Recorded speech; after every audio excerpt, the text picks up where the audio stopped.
വീടെന്ന് പറയുന്ന എല്ലാവരുടെ ഒരു സ്വപ്നമാണ് അല്ലേ ചേച്ചി? തീർച്ചയായിട്ടും. ഇപ്പോൾ ഞങ്ങളുടെ കൂട്ടത്തിലെ പ്രിയപ്പെട്ട കൂട്ടുകാരൻ നാദരയുടെ വീടിന്റെ ഹൗസ് വാമിംഗ് കഴിഞ്ഞ ദിവസങ്ങളാണ്.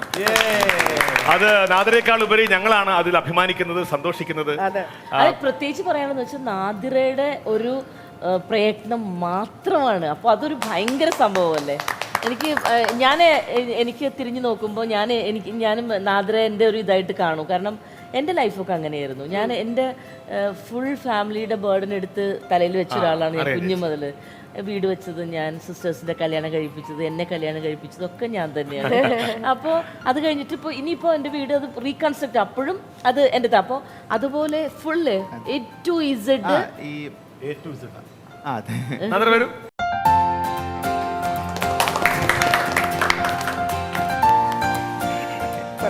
ഞാൻ ലാസ്റ്റ് ഈ റീൽസ് ഇട്ട സമയത്ത് ഒരു ക്യാപ്ഷൻ ഇങ്ങനെ എഴുതിയിരുന്നു, ഞാൻ ലൈഫ് ജീവിക്കാൻ തുടങ്ങിയിട്ട് വളരെ ചെറിയ വർഷമായിട്ടുള്ളൂ. കാരണം എനിക്ക് തോന്നുന്നു ഞാൻ ഒരു 18കളിൽ വീട്ടിൽ നിന്ന് പുറത്തായതിനു ശേഷമാണ് ലൈഫ് എക്സ്പീരിയൻസ് ചെയ്യാൻ തുടങ്ങുന്നത്. അപ്പോൾ അവിടെ നിന്ന് തുടങ്ങിയ യാത്ര വളരെ പെട്ടെന്ന്, എനിക്ക് തോന്നുന്നു ഞാൻ ഒട്ടും സ്വപ്നം കണ്ടിട്ടല്ല ഈ വീടെന്നുള്ള ഇതിലേക്ക് എത്തുന്നത്.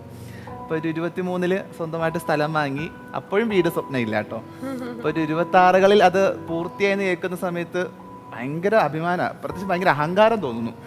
കാരണം ഓർക്കുമ്പോഴത്തേക്കും ഒരു പക്ഷേ സാധാരണ ഒരു ശരാശരി മലയാളി അവരുടെ 35കളിലാണ് വീടിനെ പറ്റി സ്വപ്നം കാണുന്നത്. തീർച്ചയായിട്ടും അത് നടക്കുന്നത് പോലും 40കളൊക്കെ ആകുന്ന സമയത്ത്, ആ സമയം കൊണ്ട് ഇപ്പം ഒരു ഞാൻ ഈ എടുത്ത് പറയാൻ കാരണം ഇത് എനിക്കായിട്ട് വെച്ച വീടായിട്ട് ഞാൻ കരുതുന്നില്ല. ഫാമിലിയെ സെക്യൂർ ആക്കുക എന്നുള്ളത്. കാരണം ഞാൻ ഭയങ്കര ഫാമിലി പേഴ്സണാണ്. അതിപ്പോൾ എന്താരും കുറ്റം പറഞ്ഞാലും എനിക്ക് എൻ്റെ വീട്ടുകാരെ ഹാപ്പി ആയിട്ട് ജീവിക്കുന്നതായിട്ട് എനിക്ക് കാണണം. ഞാൻ വളരെ മഴ ചോരുന്ന നമ്മൾ സാധാരണ അങ്ങനെ ഒരു വീട്ടിലാണ് താമസിച്ചിരുന്നത് 18 വയസ്സ് വരെ. അപ്പോൾ അവിടെ നിന്ന് ഇപ്പോൾ ഒരു വളരെ സേഫായിട്ട് ഞാൻ വീട് കണ്ടല്ലേ. എനിക്ക് സെലിബ്രിറ്റി കിച്ചൺ മാജിക്കിലെ ഫാമിലിയിലെ ഓൾമോസ്റ്റ് ആളുകളും കുറച്ച് പേർക്ക് മാത്രമേ വരാൻ പറ്റാത്തേ ഉള്ളൂ. അത് ഞങ്ങൾ പക്ഷേ ഇപ്പോൾ ഞങ്ങൾ പോയി കാണും. സംസാരിക്കുന്ന കൂട്ടത്തിൽ ഞാൻ നാദരയുടെ വീട്ടിലിരിക്കുന്ന സമയത്ത് നാദര പറയായിരുന്നു, സാധാരണ നമുക്ക് എല്ലാവർക്കും പ്രത്യേകിച്ച് കലാകാരന്മാർക്ക് മഴ എന്ന് പറയുന്നത് ഭയങ്കര ഇഷ്ടമാണ്. കാരണം വളരെ ഇഷ്ടമാണ്, വളരെ വളരെ ഇഷ്ടമാണ്. മഴയത്താണ് എല്ലാവരും, മഴയെക്കുറിച്ചാണ് ഒരുപാട് കവിതകളും കഥകളും ഒക്കെ എഴുതാറുള്ളത്. പക്ഷേ മഴയെന്ന് കേൾക്കുമ്പോൾ എനിക്ക് ഭയമാണ്, അല്ലെങ്കിൽ മഴയെന്ന് കേൾക്കുമ്പോൾ എനിക്ക് നെഗറ്റീവാണ് ഏട്ടാന്നാണ് ഞാനത് പണ്ട് തൊട്ട് എനിക്ക് തോന്നുന്നു ബിഗ് ബോസ് ഇരുന്ന സമയത്തൊക്കെ തന്നെ പറഞ്ഞിട്ടുള്ള കാര്യമാണ്. എനിക്ക് മഴ ഭയങ്കര നെഗറ്റീവ്, ഇപ്പോഴും ഭയങ്കര ട്രോമയാണ്. അതിന് പ്രധാന കാര്യം ഈ മഴ സമയത്ത് സ്കൂളിൽ പോകാൻ പറ്റാത്ത, കുടയില്ലാത്ത ഒരു അവസ്ഥയൊക്കെ എനിക്ക് അനുഭവിക്കേണ്ടി വന്നിട്ടുണ്ട്. ബാപ്പ ഡെയിലി വേജസിന് ചാലയിൽ മാർക്കറ്റിൽ വർക്ക് ചെയ്ത ഒരാളാണ്. അപ്പം ഈ മഴയുള്ള സമയത്ത് ഇവർക്ക് വർക്ക് ഉണ്ടാവില്ല. അപ്പം അങ്ങനെ ശമ്പളം ഉണ്ടാവില്ലല്ലോ. അപ്പം അങ്ങനൊരു പറഞ്ഞാൽ ഒരു പക്ഷേ ഭയങ്കര ദാരിദ്ര്യത്തിൽ ജീവിച്ച ഒരാളാണ്. പിന്നെ വീട്ടിൽ ചോരുന്നൊരു വീടാണ്. എനിക്ക് തോന്നുന്നു 18ാമത്തെ വയസ്സ് വരെ ഈ ഷീറ്റുകൾ ഒരു 10 ഷീറ്റെങ്കിലും മാറി മാറി വെച്ചിട്ടായിരിക്കും ആ ഒരു ചോർച്ച അടയ്ക്കുന്നത്. എന്നിട്ടും ചോർച്ച അടയാതെ നമ്മൾ പാത്രമൊക്കെ വെച്ചിട്ടായിരിക്കും കിടക്കുക. അപ്പോൾ ആ ഒരു സമയത്ത് അന്നൊക്കെ ഒരു വീടെന്നുള്ളത് അപ്പോഴും ചിന്തിക്കുന്ന എന്താണ്, വാടക വീട്ടിലേക്കെങ്കിലും മാറണം. അന്നുള്ളത് ഒരു 2 സെൻറ്റിൽ കുഞ്ഞു വീടാണ്, അപ്പോഴും സേഫാണ്. പക്ഷെ അപ്പോഴും എൻ്റെ സ്വപ്നം എന്നുള്ളത് വാടക വീടായിരുന്നു. പക്ഷെ അവിടെ നിന്ന് ഒരു സ്വന്തമായിട്ട് വീടെന്നുള്ളതൊക്കെ സൂപ്പർ. എനിക്ക് നാദരയിൽ നിന്ന് മനസ്സിലായ ഒരു കാര്യം, കൃത്യമായ സമയത്ത് നമ്മൾ പലരും പാളിപ്പോകുന്നത് തീരുമാനങ്ങൾ എടുക്കുന്ന സമയത്താണ്. പക്ഷെ ഞാൻ നാദരയിൽ കണ്ട ഏറ്റവും വലിയ ക്വാളിറ്റി എന്ന് വെച്ചാൽ കൃത്യമായിട്ടുള്ള തീരുമാനങ്ങൾ എടുക്കുന്ന തീരുമാനങ്ങൾ വിജയിപ്പിക്കാനും പറ്റിയിട്ടുണ്ട്.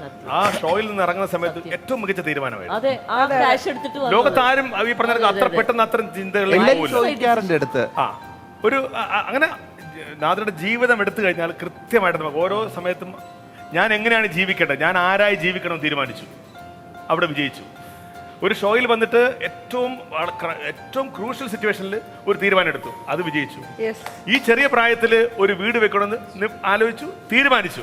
അങ്ങനെ തീരുമാനങ്ങൾ നടപ്പിലാക്കുന്ന ഒരു കലാകാരിയാണ് സെലിബ്രിറ്റി കിച്ചൺ മാജിക്കിന്റെ ഭാഗമായിട്ട് നമ്മളോടൊപ്പം ഉള്ളതെന്നുള്ളതാണ് നമ്മൾ ഏറ്റവും വലിയ ഈ യാത്ര വളരെ നിസ്സാരമേ അല്ല. കാരണം ഈ പുറത്തിറങ്ങുമ്പോൾ ഞാൻ എപ്പോഴും ചിന്തിക്കുന്ന കാര്യമാണ്, നമുക്കിവിടെ സ്ത്രീകൾക്കും പുരുഷന്മാർക്കും അവസരങ്ങളുണ്ട്. ഈ അവസരങ്ങൾ കിട്ടാതിരിക്കുന്ന ഒരു വിഭാഗം മനുഷ്യരാണ് ഞങ്ങൾ.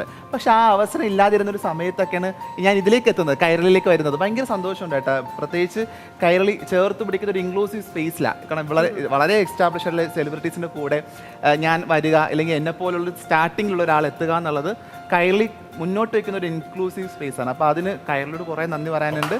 ഇവിടുത്തെ മനുഷ്യർക്കൊക്കെ തന്നെ എൻ്റെ വലിയ സ്വപ്നം പറഞ്ഞ പോലെ ഞാൻ എൻ്റെ അതിൻ്റെ അകത്ത് ഒരു രൂപ പോലും ഒരാളുടെ ഇല്ലാതെ വെച്ച വീടാണ് ഞാനത്.